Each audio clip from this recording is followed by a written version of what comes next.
पुरबाले खींचे कुछ दामन दम दम पर गुलइन राय तेरे दम दम पर गुलइन राय तेरे।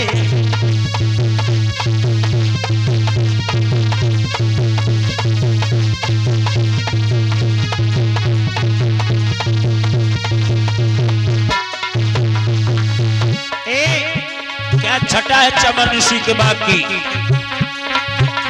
मस्तानी बोली बोल बोल वो बोल बोल ले बोलत मर्द तरह तरह दिल की आंदोले बेमारे दिल की आंदोले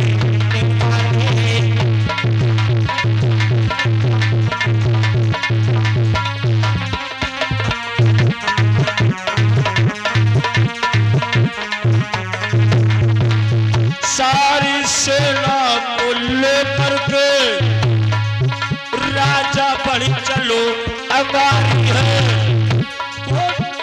चमन ऋषि की बगिया है और जेठकिया दोपहरी है भैया जेठकिया।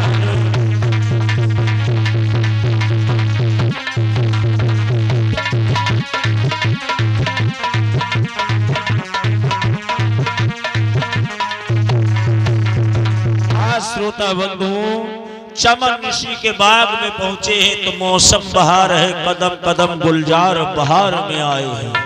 अब पुरबा ने खींचे कुछ दामन दम दम पर गुल इतराए हैं। स्वर्ग जैसा वो बगीचा है हाय हाय। जोई राजा बगिया में पहुंचा चमन ऋषि के। एक बात बताएं अगर स्वर्ग कहीं है तो संतों की कुटिया पर है, राज्य कहूं है तो संतों की कुटिया पर है, सुख कहीं है तो संतों के पास है। महात्मा ने कितनी आनंद कोई करना है। हाँ जलवा है महात्मा लोगों के। महात्मा बने बड़ी फायदा है। खूब टहलो घूमो टहलो ना कोई टैक्स ना कुछ, सारा आनंद ही आनंद है संतों के पास। चमन ऋषि का बगीचा बड़ा ही सुंदर है लेकिन उस समय चमन ऋषि कहाँ है। कवि लिख रहा है और 10,000 बरसे हुई गई तप करी रो तपधारी।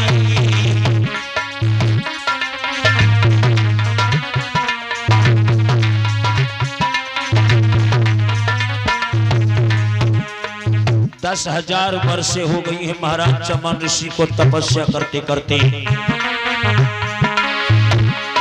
और धूल इकट्ठी हुई गई है, धूल इकट्ठी हुई गई है पीला सुलभ अंगारी।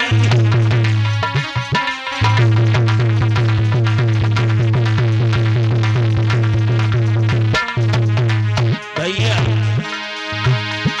महाराज ध्यान में संत भव समूल 10,000 बरसे हो गई है धूल। अब तो 10,000 बरसे हुई गई समाधि। 10,000 बरसे हुई गई समाधि।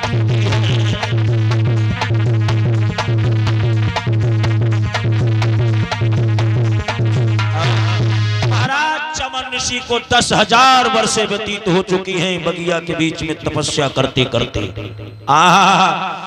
शरीर पर धूल इकट्ठी हो चुकी है, शरीर पूरा धूल ने जमा कर दिया है।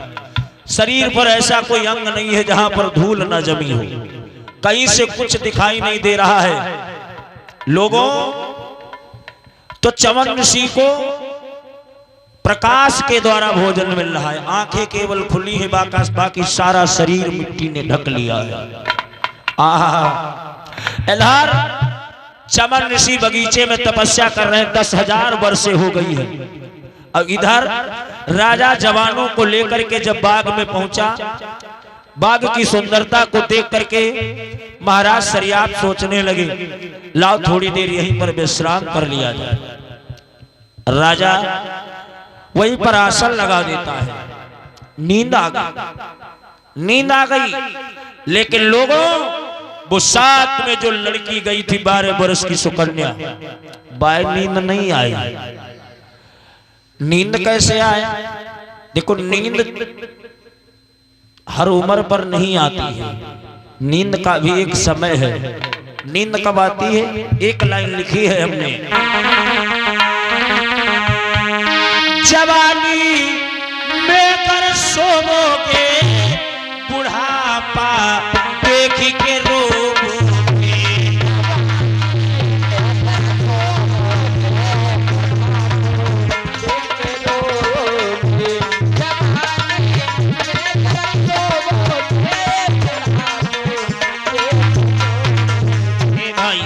जवानी में अगर जो सो गया, जिसने अपने कैरियर की तरफ नहीं देखा, सारी जिंदगी रोते रोते गुजरेगी। जवानी में कर सोओगे बुढ़ापा देख के रोओगे।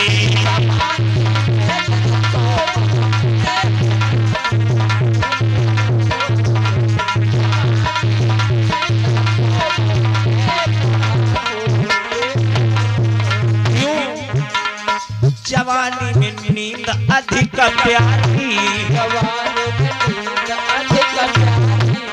जवानी में नींद अधिक प्यारी, नींद को प्रेम बढ़ाओगे बुढ़ापा में तुम रोओगे।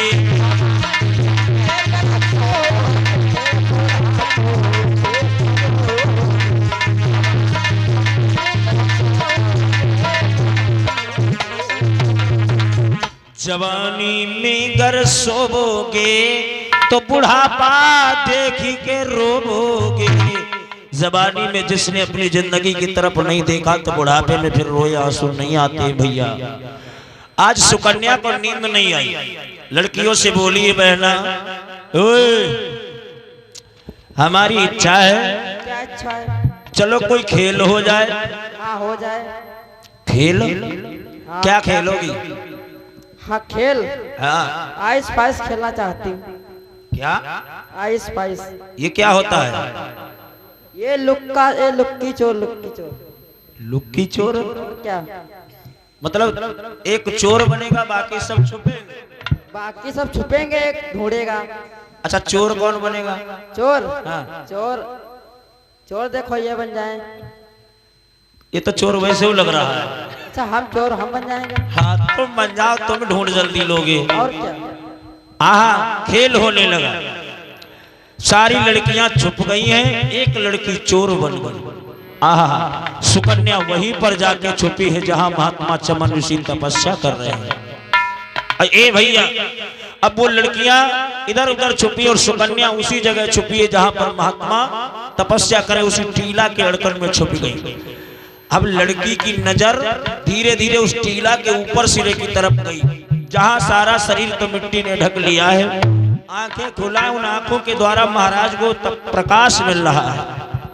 लोगों, आज जैसे ही सुकन्या उस टीला के पास बैठी रही थोड़ी देर तक, एकदम से जब सुराखों की तरफ ध्यान गया तो सोचने लगी हमको लगता है ये गड्ढे कैसे, क्योंकि बच्चों का ये स्वभाव होता है जहां बैठेंगे तहां थोड़ा बहुत उत्पात तो मचाएंगे।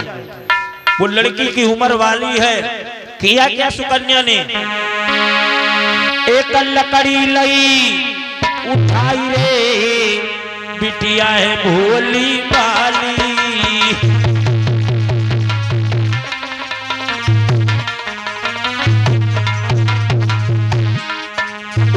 चमन सिंह की अखिया में, चमन सिंह की अखियों में भवन लड़की ने हाय डाली।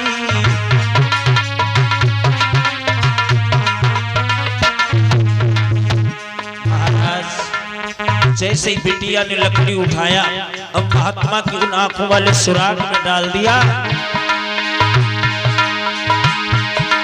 महाराज ठोक ऊपर से दही लगाए, अब खेल खेल में बाबा की अखियन को तो मिटाई।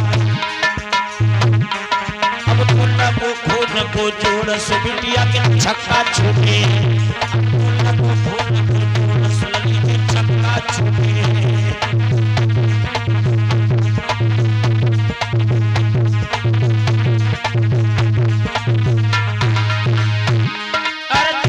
छूटे छक्का छूटे,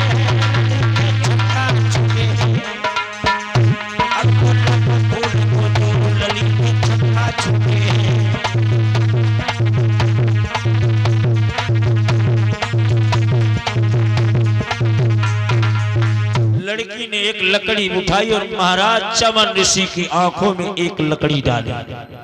हमको लगता है इस सुराख में कुछ बैठा है, क्योंकि अंदर जो है आंख महाराज जी की चमक रही है। और जब अंधेरे से किसी व्यक्ति की या किसी जानवर की आंख देखोगे तो एक शीशा के जैसी चमकती है। लड़की नहीं समझ पाई, लड़की ने आंख वाले सुराख में एक लकड़ी डाल दी। अब लकड़ी जहां तक उसे जगह मिली जाती रही, और जब आंख पे जाकर के रुक गई, सोचने लगी अब इसके अंदर क्यों नहीं जा रही है। सो इधर के ठोक लगाई, महात्मा की एक आंख फूट गई। अब जब हड्डी पर जाके रुक गई, सोचने लगी ठीक है, हमको लगता है इसके आगे जगह नहीं है। उस सुराख से निकाला, दूसरे सुराख में डाला और ठोक लगाई, वो भी महात्मा की आंख फोड़ डाली। खेल खेल में बिटिया ने महात्मा की दोनों आंखों को फोड़ डाला। श्री सुखदेव जी कहते हैं राजन परीक्षित, अब जब खेल खेल में महात्मा की आंखें फूट गई और थोड़ी देर के बाद आंखों से पहले पानी निकलने लगा। पानी निकला तो लड़के देखने लगे हैं इसमें तो पानी निकलने लगा। अब पानी के बाद में थोड़ी देर के बाद में उन्हीं आंखों से रक्त निकलना प्रारंभ हो गया। लड़की डर गई, सोचने लगी हमको लगता है हमारे द्वारा किसी जीव की हत्या हो गई है। उठी, सारी लड़कियों को साथ में लिया, खेल बंद कर दिया। अब वहां आ गई है जहां सरिया पे सो रहे हैं, चुपचाप लेट गई। पिताजी से भी नहीं बताया, मैंने ये कौतूहल कर दिया, लेट गई। लेकिन मेरे भाई जैसे महात्मा चमन ऋषि की आंखों को फोड़ा है, ये बात भगवान से मंजूर नहीं हुई, क्योंकि परमात्मा कहता है तू हमसे लड़ ले कोई बात नहीं है, हमसे गाली हमको दे दे मैं बर्दाश्त कर लूंगा, लेकिन अगर मेरे भक्त के ऊपर तू कटाक्ष करेगा मुझे बर्दाश्त नहीं है। संत की निंदा कर फल ऐसा, जरे नगर अनाथ कर जैसा। संत की निंदा करने के बाद जीवन में सुख चाहते हो, आराम चाहते हो, कभी नहीं मिलेगा। महाराज परमात्मा की ऐसी दृष्टि हुई है, जितनी फौजें थी फौजों के बीच में बीमारी चल गई। कौन सी बीमारी चली है मनोज? अरे चापुरी भई बीमारी,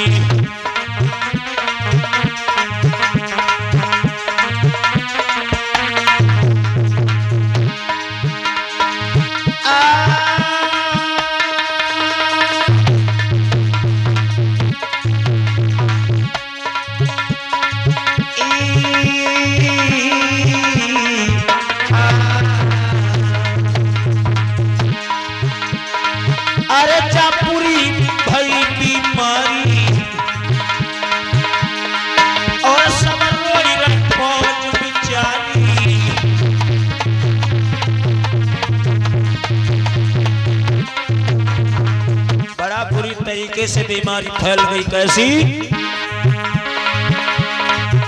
और पेट बढ़ल लगी रे ज्वालन के, अरे बढ़ेगा पेट रे बड़े शर्मा।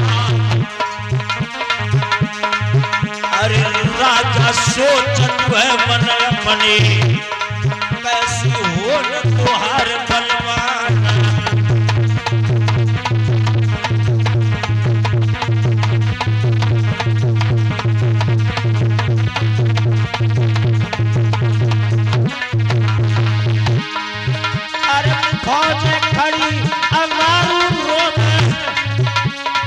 राजा के कछ शब्द नया, अरे चमन ऋषि की बगिया में रोगी हुई सोनी रोग हुई जा।